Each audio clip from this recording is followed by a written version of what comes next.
한반도를 사이에 두고 남과 북에는 두터운 구름이 소용돌이 치고 있습니다. 그러나 우리나라 하늘은 구름 없는 맑은 하늘이 펼쳐지고 있습니다. 상층의 티벳 고기압과 하층의 북태평양 고기압에 더블 고기압이 덮고 있기 때문입니다.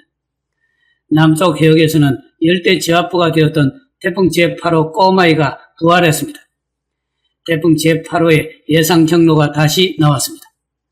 태풍 제9호 크로사는 태풍을 운반해줄 바람이 불지 않아 일본 오가사와라 제도 부근에 정치하고 있습니다. 대기가 더디게 변화하고 있어 우리나라에 폭염이 길어지고 있습니다. 7월 27일 일요일 일최고 기온은 경기도 광주 태촌이 41.7도를 기록했습니다. 이곳은 기상청의 폭염특보 미운영 지점이기 때문에 비공식 기록입니다. 그럼에도 불구하고 매우 높은 기온입니다. 일최저 기온이 가장 높았던 곳은 강원도 강릉이 29.8도를 기록했습니다. 연일 초열대야에 육박하고 있습니다. 이제 폭염도 피크를 맞이하고 있습니다. 기상청 특보 발효 현황을 보도록 하겠습니다. 7월 28일 월요일 06시 기준입니다. 폭염특보가 계속되고 있습니다. 폭염특보 영역이 어제와 거의 변함이 없습니다. 폭염특보가 내려지지 않는 것은 강원도 태백과 한라산뿐입니다. 우리나라를 짓누르고 있는 고기압이 움직이지 않기 때문에 폭염 영역도 변하지 않습니다. 남쪽 해역의 풍랑주의보도 어제와 같습니다. 바다 상황도 거의 변하지 않고 있습니다. 미군 합동태풍경보센터입니다. 발표 시각은 한국 시간 7월 28일 03시입니다. 열대 저압부였던 태풍 제8호 꼬마이가 다시 TS 태풍이 되었습니다. 태풍의 부활입니다. 태풍이 부활한 것은 2018년 태풍 제28호 만이 이래의 일입니다. 실로 7년 만에 태풍 부활입니다. 태풍이 부활했을 때는 본래 이름을 그대로 사용합니다. 태풍 제8호 꼬마이입니다. 태풍 꼬마이는 일본 오키나와 부근에 정치하고 있습니다. 태풍 제9호 크로사는 TY 타이푼이 되었습니다. 기상청 태풍 예상 경로를 보도록 하겠습니다. 태풍 제8호 꼬마이가 부활하자 예상 경로가 다시 등장했습니다.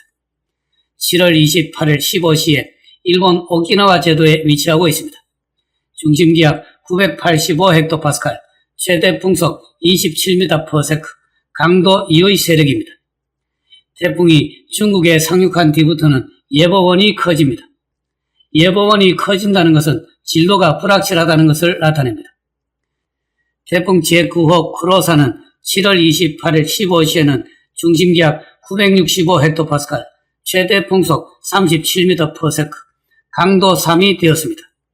국제 기준으로 타이푼이 되었습니다. 대체로 똑바로 북상할 것으로 예상되고 있습니다. 7월 28일 월요일 12시입니다. 태풍으로 부활한 제8호 꼬마이가 일본 오키나와 제도 부근에 정치하고 있습니다. 그리고 태풍 제9호 크로사 역시 오가사와라 제도 부근에 정치하고 있습니다.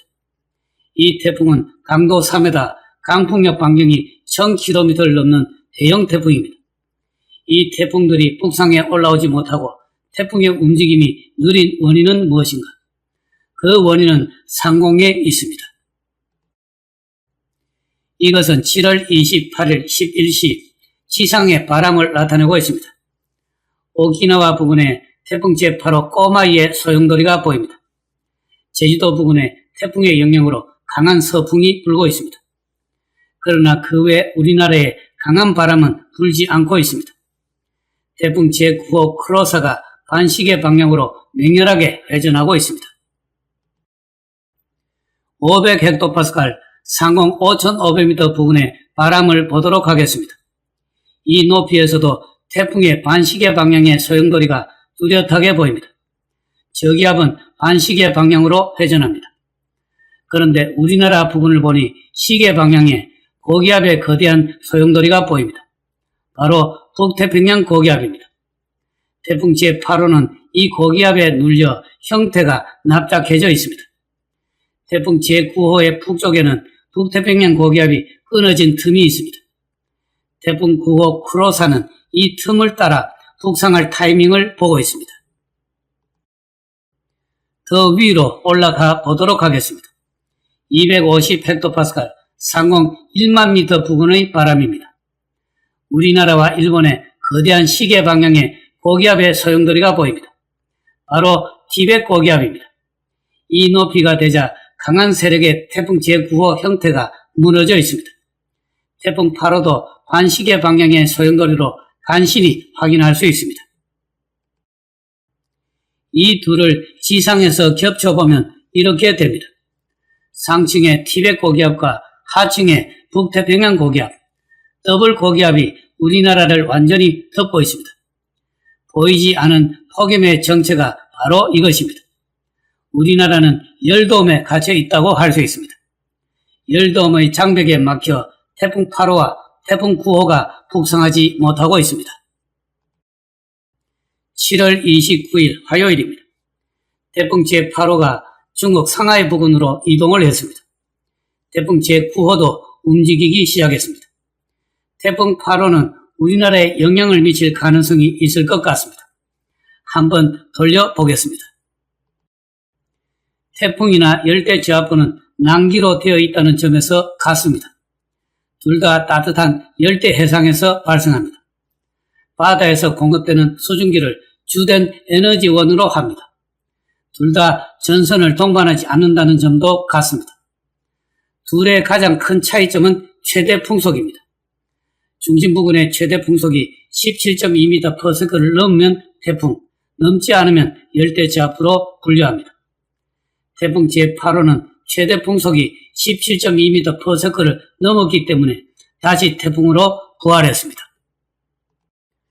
8월 1일 금요일입니다. 태풍 제8호는 거의 그 자리에 정치하고 있습니다. 우리나라에 비구름이 걸리지 않습니다. 태풍 제9호 크로사는 일본 동쪽 해역으로 이동해 갔습니다. 일본 남쪽 해역에는 또 새로운 열대요란의 등압선이 보입니다. 미국 GFS와 독일 아이콘 모델을 함께 보도록 하겠습니다. 약해진 태풍 제8호의 등압선이 중국 동해안에 위치하고 있습니다. 독일은 중부지방 북부에 비구름이 약간 걸려 있습니다. 그러나 큰 비가 올 것 같지는 않습니다. 기상청 중기예보를 보도록 하겠습니다. 서울, 인천, 경기, 강원권, 충청권입니다. 8월 1일 금요일부터 8월 6일 다음 주 수요일까지 이번 주말경부터 대체로 맑은 날이 이어집니다. 다음으로 호남권, 영남권, 제주도입니다. 남부지방과 제주도 역시 주말경부터 맑은 날이 이어집니다. 제주도에 1일과 2일 흐리고 짙은 구름이 끼어있는 것은 중국 쪽에 위치하고 있는 태풍 제8호의 영향이 아닌가 생각합니다.